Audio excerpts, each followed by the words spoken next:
Hello friends, welcome to Krishna academy. दोस्तों, आज हम लोग बात करेंगे हिंदी पे। और हिंदी के इम्पॉर्टेंट टॉपिक आज हम लोग पढ़ेंगे समास।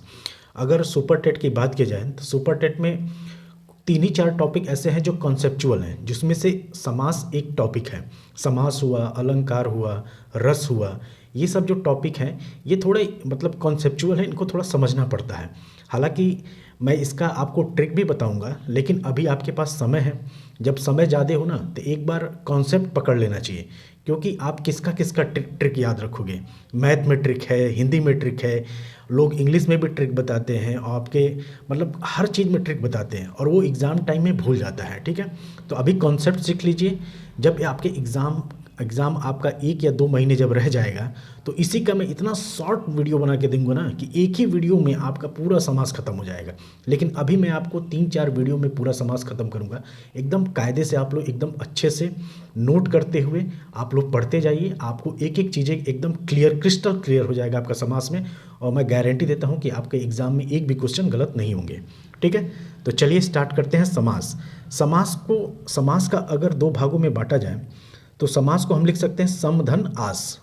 सम धन आस। सम का मतलब होता है भली भांति, और आस का मतलब होता है बैठाना या मिलाना। यानी अगर हम कहें कि जब दो भिन्न पदों को नियम निर्देश पूर्वक आपस में मिलाया जाता है तो मिलाने की उस क्रिया को क्या कहते हैं? समास कहते हैं। अगर आपसे पूछा जाए तो समास क्या है, तो समास क्या है कि दो भिन्न पदों को आपस में मिलाने की क्रिया को ही क्या कहते हैं? समास कहते हैं। ठीक है, अब आता है समस्त पद या समासिक पद। कभी कभी पूछ लेता है कि समासिक पद क्या होता है, तो दो मिले पदों को ही क्या कहते हैं? समस्त पद या समासिक पद कहते हैं।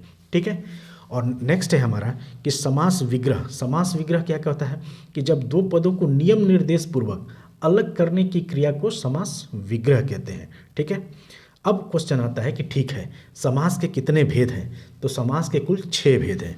पहला है अव्ययी भाव समास, ठीक। दूसरा है तत्पुरुष समास। तीसरा है कर्मधारय समास। चौथा है द्विगु समास।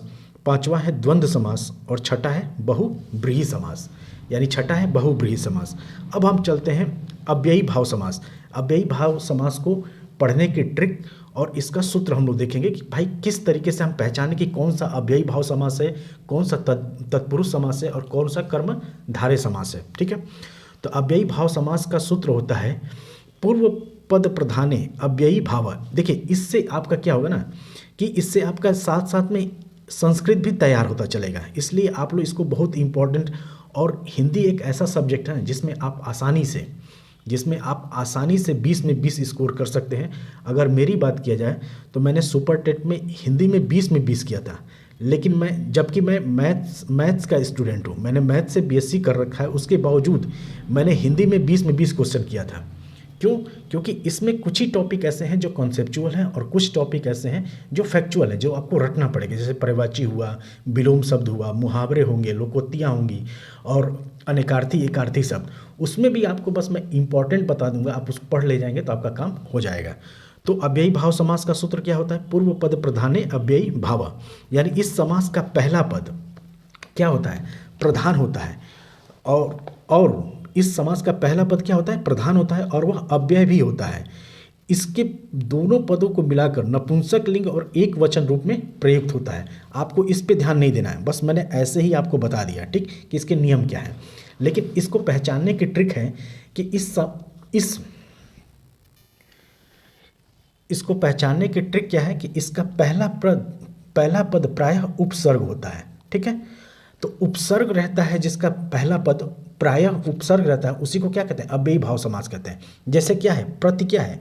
उपसर्ग है, तो प्रति से कौन सा शब्द मिला है? जैसे प्रतिदिन, दिन और दिन के पहले क्या लगा है? प्रति क्या है? उपसर्ग है। जैसे प्रतिपल क्या है? आपका अव्ययी भाव समास है। प्रतिक्षण यानी प्रतिक्षण क्या है? अव्ययी भाव समास है। उसी तरह मैं कहूँ प्रतिकर्ष भी क्या है? अव्ययी भाव समास है। क्यों? क्योंकि कर्ष के पहले क्या लगा है? प्रति नाम का उपसर्ग लगा है। इसी तरीके से मैं क्या कहूँ? उप भी एक उपसर्ग है, और उप का उपसर्ग अगर उपसर्ग है तो इससे बने शब्द क्या हो सकते हैं? जैसे गंगा, तो गंगा क्या है? मूल शब्द है। अब मूल शब्द के पहले क्या लगा है? उप लगा है, यानी उप क्या है? उपसर्ग है, यानी उपगंगा। कृष्ण, कृष्ण क्या है, मूल शब्द है और इसके पहले कौन सा उपसर्ग लगा, उप, तो उपकृष्ण, ये सब क्या हो गया, अव्ययी भाव समास।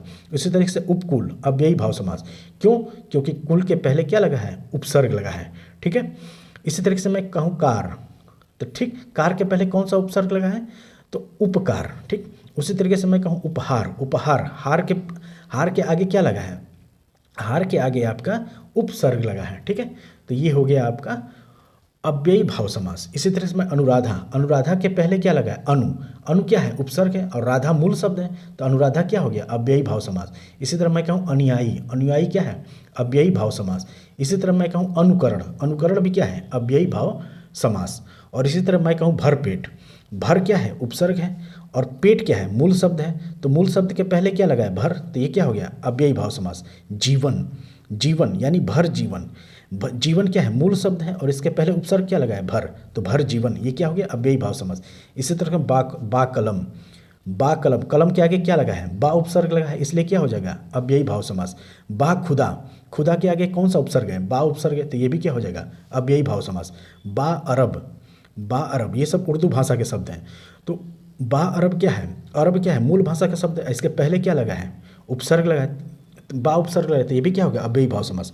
उसी तरह मैं कहूँ गैर हाजिर, हाजिर क्या है, मूल शब्द है और इसके पहले कौन सा उपसर्ग लगा, गैर, तो ये भी क्या हो गया, उप अव्ययी भाव समास। उसी तरह मैं कहूँ गैर जरूरी, जरूरी क्या है, मूल शब्द है और इसके पहले कौन सा उपसर्ग लगा है, तो गैर, तो ये भी क्या हो जाएगा, अव्ययी भाव समास। जैसे कहूँ मैं बेरहम, बेखुदी, बेखुदी के आगे क्या लगा है, बे उपसर्ग लगा है, तो ये भी क्या हो जाएगा, अव्ययी भाव समास। और ये बेरहम भी क्या हो गया, अव्ययी भाव समास, ठीक। उसी तरीके से मैं कहूँ आमरण, मरण के आगे क्या लगा है, आ उपसर्ग लगा है, इसलिए ये भी क्या हो जाएगा, अव्ययी भाव समास। उसी तरह मैं कहूँ आजीवन, जीवन के पहले क्या लगा है, आ लगा है, यानी आ उपसर्ग लगा है, तो ये भी क्या हो गया, अव्ययी भाव समास। उसी तरह मैं कहूँ आकंटक, आकंटक के आगे क्या लगा है, आ उपसर्ग लगा है, तो ये भी क्या हो जाएगा, अव्ययी भाव समास। इसी तरह मैं कहूँ खुशरंग, हमराही, हमसफ़र, ये सब भी क्या है, अव्ययी भाव समास है, ठीक। और अव्ययी भाव समास को पहचानने की दूसरी ट्रिक क्या है कि पहला पद संख्यावाचक हो, जिस शब्द का पहला पद संख्यावाचक हो और दूसरा पद नदीवाचक हो, दूसरा पद नदीवाचक हो, वो अव्ययी भाव समास कहलाता है। जैसे पंचगंगा, पंचगंगा, गंगा के आगे क्या लगा है, संख्यावाची शब्द है, पंच, पंच का मतलब क्या होता है, पाँच। उसी तरह मैं कहूँ सप्त सैंधव, सप्त सैंधव, सैंधव क्या है, नदी, नदीवाचक है और उसके पहले क्या लगा है, संख्यावाचक शब्द, तो ये भी क्या हो जाएगा, अव्ययी भाव समास। उसी तरीके से मैं कहूँ कि समान शब्दों की आवृत्ति वाले शब्द भी क्या होते हैं, अव्ययी भाव समास के। देखिए अव्ययी भाव समास के लिए तीन ही ट्रिक आपको याद रखने हैं। पहला कि मूल शब्द के पहले उपसर्ग लगा रहेगा। दूसरा क्या है कि पहला पद संख्यावाचक होगा और दूसरा शब्द नदीवाचक होगा, ठीक।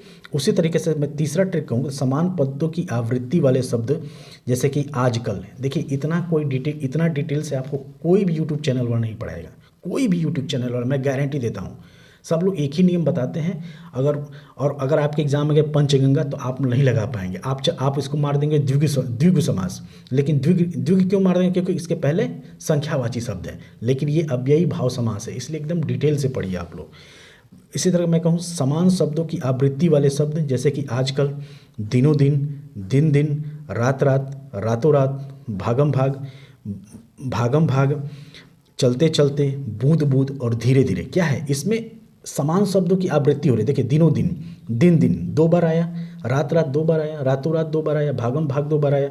इसी तरह चलते चलते 2 बार आया, बूंद बूंद 2 बार आया, धीरे धीरे गया। तो धीरे धीरे क्या हो गया, धीरे धीरे भी अव्ययी भाव समास हो गया। तो दोस्तों ये था अव्ययी भाव समास को पहचानने की ट्रिक। आई होप आप लोग को अच्छा लगा होगा। आपको कोई भी इतना डिटेल से नहीं बताएगा, मैंने अव्ययी भाव को पहचानने की 3 ट्रिक बताया। अगर ये तीनों चीज़, ट्रिक क्या है, एक कॉन्सेप्ट है, इसको आप ट्रिक कहिए, कॉन्सेप्ट कहिए, जो आपके मन में आए। तो इतना डिटेल कोई नहीं पढ़ाता है, लेकिन मैं आपको पढ़ा रहा हूँ क्योंकि मैं नहीं चाहता कि आपके एग्ज़ाम में एक भी क्वेश्चन गलत हो। मैं जितना भी टॉपिक मैं पढ़ाऊँ उतना टॉपिक सॉलिड हो आपके लिए, ताकि आप लोग कहें कि नहीं सर आपने जो बताया, जितना भी टॉपिक आपने पढ़ाया वो एकदम करेक्ट पढ़ाया। ठीक है, तो मिलते हैं अगले वीडियो में, तब तक के लिए धन्यवाद।